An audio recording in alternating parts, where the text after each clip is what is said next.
Good morning, it's Tom, Negotiating with Jesus. And I am going to talk today again about the weekend and friends and children. Maybe I'll talk about this space. So in this little corner, which is how I'm now approaching the internet and YouTube, this little corner. So it has to do with Jordan Peterson and John Vervaeke and Jonathan Pageau, and now Jordan Hall and maybe some others, and Pastor Paul Vanderklay, who is good at analyzing, watching people, and then thinking through their thoughts. So he was a Jordan Peterson follower, watcher. Jordan Peterson, the unauthorized exorcist of Mark 9. He's casting demons out, but he's not with Jesus in the group. And the disciples go to Jesus, we should tell this guy to stop. He's doing your gig. He's stealing from your market. And Jesus says, let him cast out demons. What do you want, the demons to sit in him? He's doing the same. He's doing good for the world. If he's not against us, he's for us. So you can be selfish and start trying to fence in territory because that's my territory, and it's a selfish imagined thing. So Jordan Peterson, the unauthorized exorcist. So this little corner. So the way I'm going to do YouTube is I'm going to just keep putting videos out, and if they suck, I don't care. I'm going to try and build a habit. I do sit-ups every morning, and if I don't do enough to become Arnold Schwarzenegger or whoever's the strong man now, Joe Rogan or Chris Williamson, I don't care who it is. If I'm not doing enough to compete with them, I don't care. I'm not competing with them. I'm trying to take steps towards some direction. So sit-ups, you do them not because tomorrow you'll be strong. You do them because if they become a habit, someday you'll be strong. Someday you'll be exceptional. So you do things poorly, and this is kind of, I think, Chesterton. If something is worth doing, it's worth doing poorly. Do it poorly, like a child learning to walk, until, ta-da, you can walk. Do it poorly, day after day, hour after hour, minute by minute, until you start getting good at it. Do things poorly. And this great philosophy of my life is I do things poorly all the time. I wish I was amazing. I'm an average, regular guy who just maybe a little on the artistic side or imaginative side, creative, but not exceptionally skilled. I have to just do things poorly. So I'm going to do videos. So the reason for videos is to create some kind of community. So can I be real on YouTube? And somebody says, well, I'd hang with that guy. He's not an idiot. He's not real bright, but he's, not unpleasant, talks too much, whatever. So I'll hang and we'll start doing life together. Now this is the virtual life. So Grim Grizz, virtually not alone.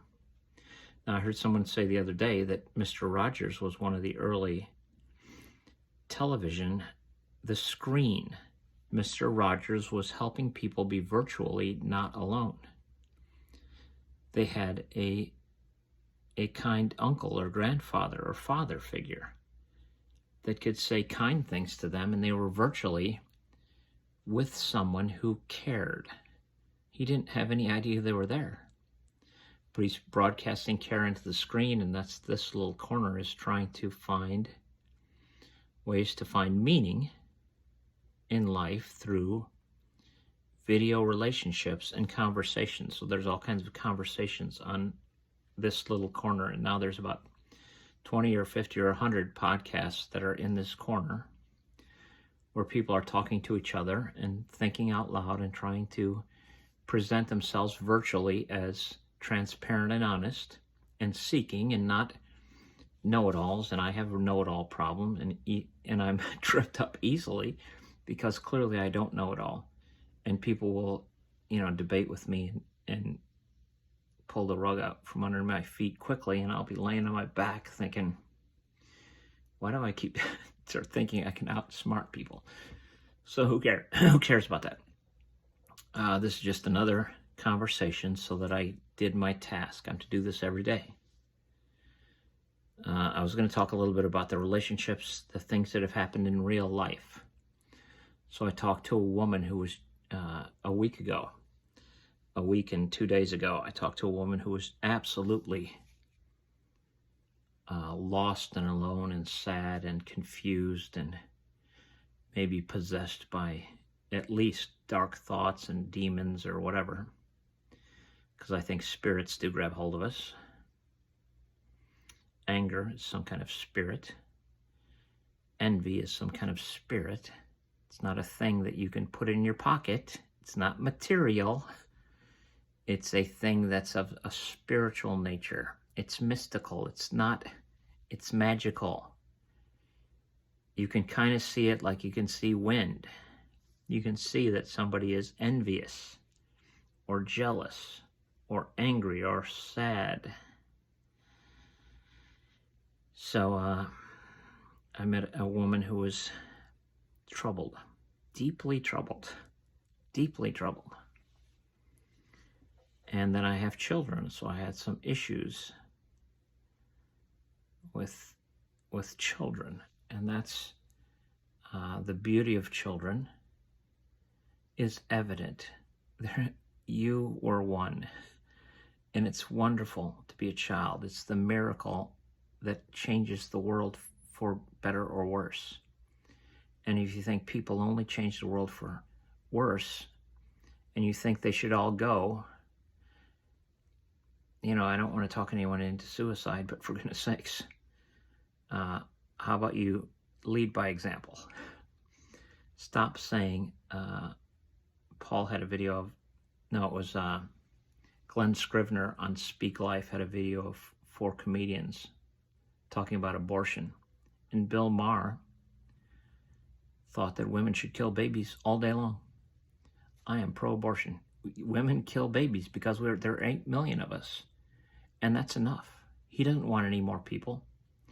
But he didn't have the courage of his convictions to say, I'll go. He said, you go ahead and kill babies.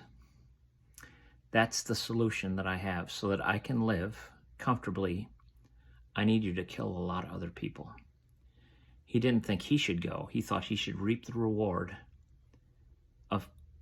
of some kind of murderous behavior, which is just diabolically sinister. And so I was talking about this little corner. So my daughter, I have 2 children. It's the best thing in the world, but it's also challenging. So I have to deal with them and try my best to set them on their course, keep them alive, and set them on their course with some ability to comprehend the world and manage a small piece of it so they can live and help the world be better. So I had this girl that was very in a difficult place. Some of it imposed upon her, and some of it self-imposed.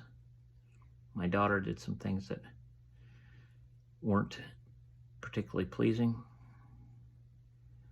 I met some people who are trying to bring good into the world and had experience over the weekend that was just astonishingly wonderful. And that's because church, if you commit to church, you'll find times when you see things and feel things that are extraordinarily good. A lot of it is like all adventure stories. There's a lot of walking down a long path with nothing happening. That isn't portrayed in Lord of the Rings or the Star Wars films. They're having action sequence after action sequence, and everything matters to the story. They don't ever go to the bathroom.